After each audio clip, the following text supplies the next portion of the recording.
नमस्कार दोस्तों, कैसे हो आप सब। आई होप कि अच्छे होंगे। सो फ्रेंड्स, मैं फिर से एक बार स्वागत करता हूँ आपका हमारे इस यूट्यूब चैनल पर जिसका नाम है एलेक्स इंस्टीट्यूट ऑफ साइंस, जहाँ पर मिलेगा आपको साइंस से रिलेटेड हर एक सवाल का जवाब और आप बनोगे साइंस के नवाब।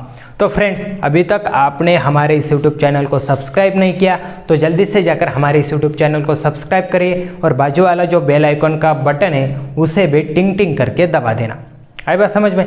तो बच्चों चलो सीधा टॉपिक पर आते हैं। तो दोस्तों, हमने पिछले वीडियो में क्या पढ़ा? Darwin theory of natural selection. उसके ऊपर हमने पूरी डिटेल्स में स्टडी की। बट आज के इस वीडियो में हम क्या पढ़ेंगे? आज के इस वीडियो में हम पढ़ेंगे वो वाली कॉन्सेप्ट जो लैमार्क नाम के साइंटिस्ट ने रखी थी और जिसका नाम है लैमार्किज्म। तो यहाँ पर एक साइंटिस्ट थे जिनका नाम था जीन बैप्टिस्ट लैमार्क। अब यहाँ पर कुछ बच्चे बोलेंगे सर यहाँ तो जीन लिखा रखा है, आप तो जॉन बोल रहे हैं। नहीं बच्चों, इसे जॉन ही पढ़ते हैं, लिखते ऐसे है बट पढ़ते वक्त हम इसे जॉन पढ़ते।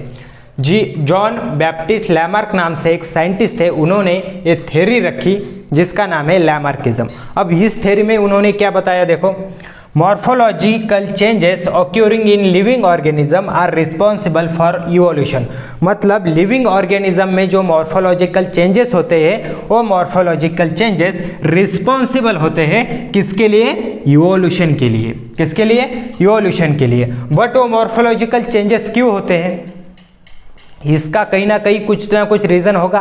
हाँ, इसका रीजन है, और रीजन है एक्टिविटीज एंड लेजीनेस। मतलब लिविंग ऑर्गेनिज्म जो एक्टिविटीज करते हैं और जो उनमें लेजीनेस होता है उसके वजह से वो मॉर्फोलॉजिकल चेंजेस लिविंग ऑर्गेनिज्म में होते हैं। तो इसी कॉन्सेप्ट को या इसी प्रिंसिपल को लैमार्क क्या कहते हैं? कहते हैं उसे यूज और डिसयूज ऑफ ऑर्गन। मतलब उसी ऑर्गन को कहते हैं यूज और डिसयूज ऑफ ऑर्गन। अब देखो, ये कॉन्सेप्ट पूरी डिटेल से पढ़ने के लिए यहाँ पर हम कुछ एग्जाम्पल देख लेते हैं जो कि लैमार्क नाम के साइंटिस्ट ने हमें बताया।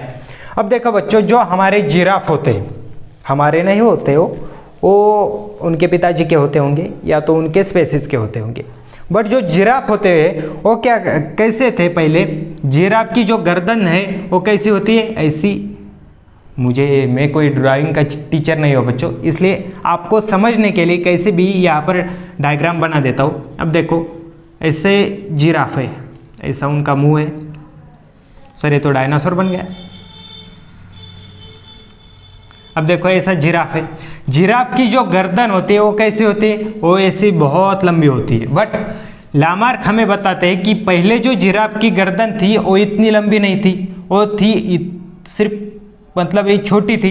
बट पेड़ का ऊपर का पत्ते खाने के लिए जिराफ क्या करते थे कि ऊपर ऊपर ऐसी अपनी जो गर्दन है वो ऊपर ऐसे ढकलते रहते थे, और उसी वजह से क्या हुआ कि जो जिराफ की गर्दन है वो बहुत ही ऐसी लंबी हो गई।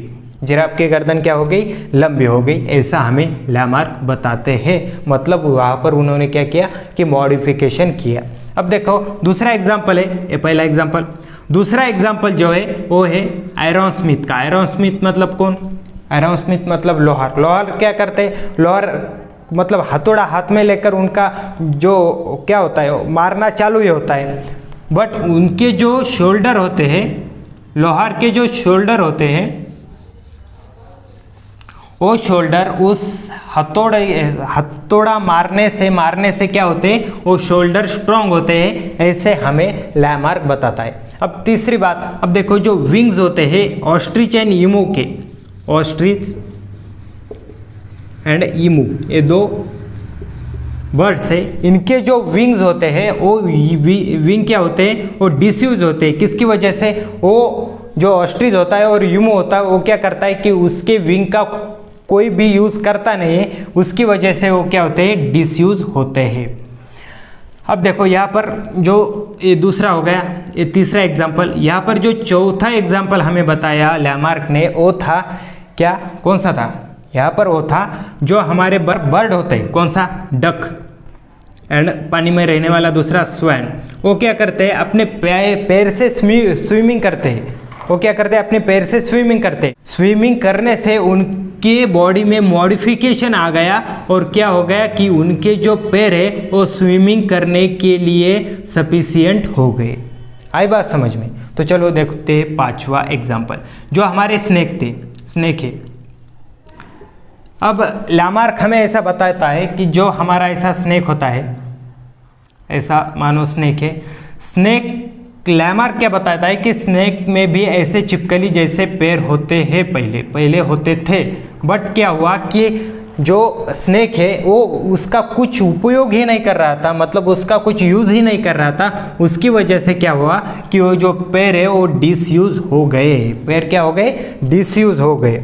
अब देखो कि जो गर्दन है, किसकी? जिराफ की गर्दन, या तो आयरन स्मिथ का जो शोल्डर है, ऑस्ट्रिच एंड ईमू के जो विंग है, डक और स्वेन के जो पैर है, स्नेक के जो पैर डिसयूज हुए हैं, वो क्या थे? वो एक्वायर्ड कैरेक्टर थे। वो क्या थे? वो एक्वायर्ड कैरेक्टर है इन लिविंग ऑर्गेनाइजेशन में। अब वो क्या करता है? अब लामार्क हमें आगे क्या बताता है कि जो एक्वायर्ड कैरेक्टर है, मतलब आयरन स्मिथ का, मतलब अब देखो कि जिराफ की गर्दन बढ़ गई तो जिराफ जब रिप्रोडक्शन करेगा और उसका जब बच्चा होगा तो वो क्या होगा कि नेक्स्ट जनरेशन को जन्म देगा।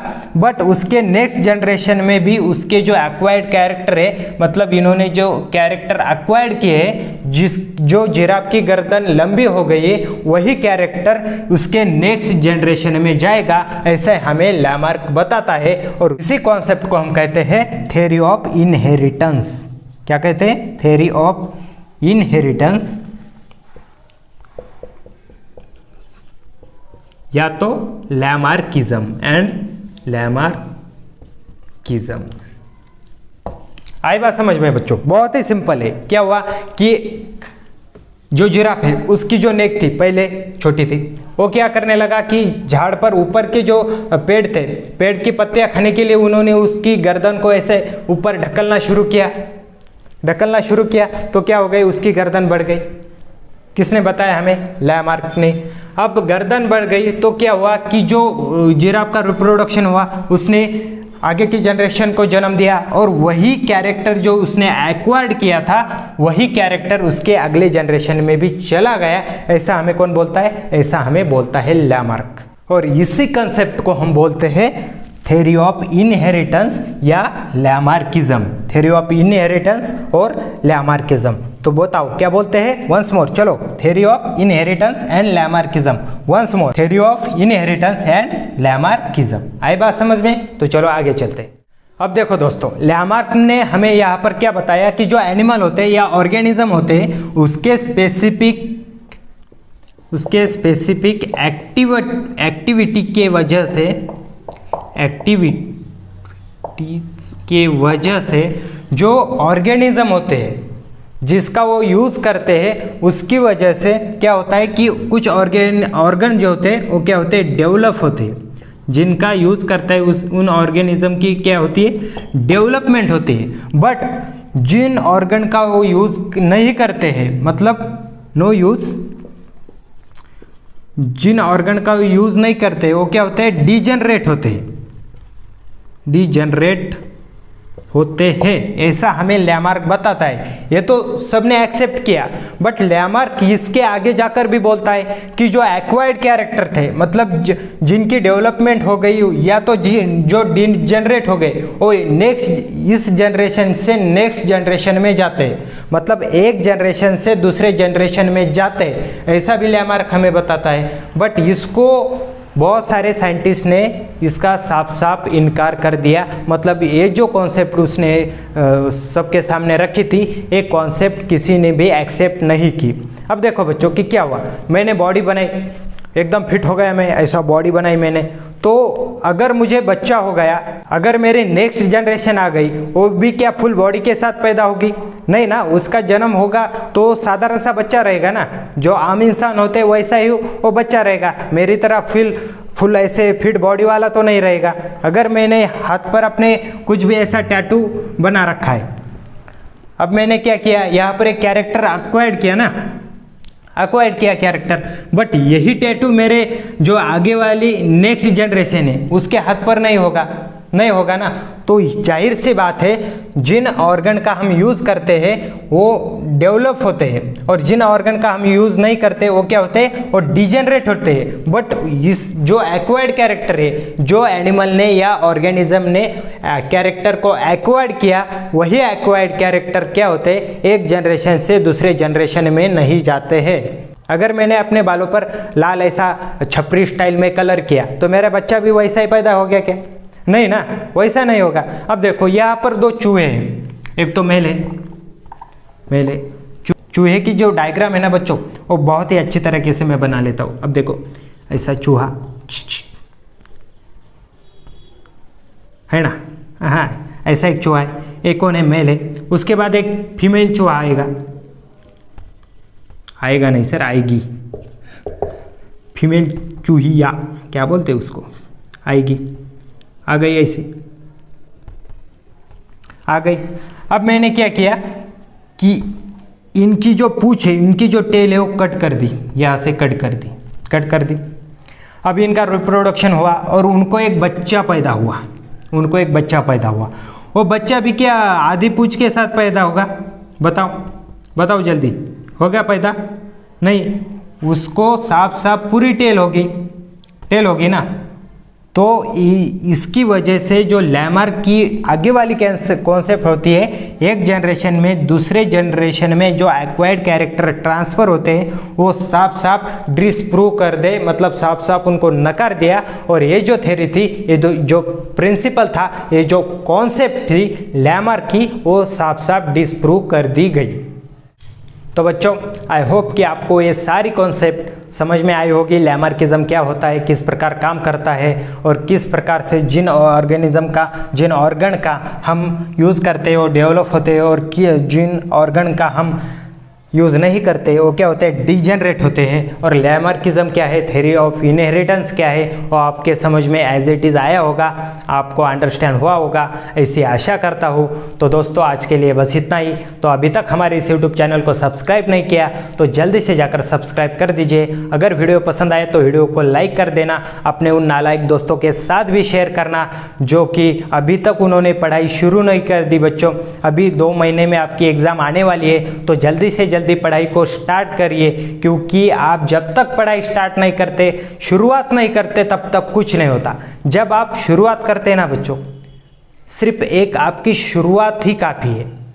आगे तो बहुत रास्ता, लंबा सफ़र, आगे बहुत सारा जो सफ़र है वो सफ़र आपके पास होगा, बहुत सारा सफ़र आपको तय करना है। ये सिर्फ जो 10th हमारा बोर्ड का एग्ज़ाम है, ये सिर्फ आपकी जो सक्सेस की फर्स्ट स्टेप है। आगे आपको ऐसे बहुत सी स्टेप चढ़नी है दोस्तों। तो यहाँ से आप स्टडी के लिए शुरुआत करिए, और ये वीडियो आपके उन नालायक दोस्तों के साथ शेयर करना जो अभी तक स्टडी करने के लिए नहीं बैठे। तो दोस्तों मिलते हैं नेक्स्ट वीडियो में, तब तक के लिए थैंक यू सो मच।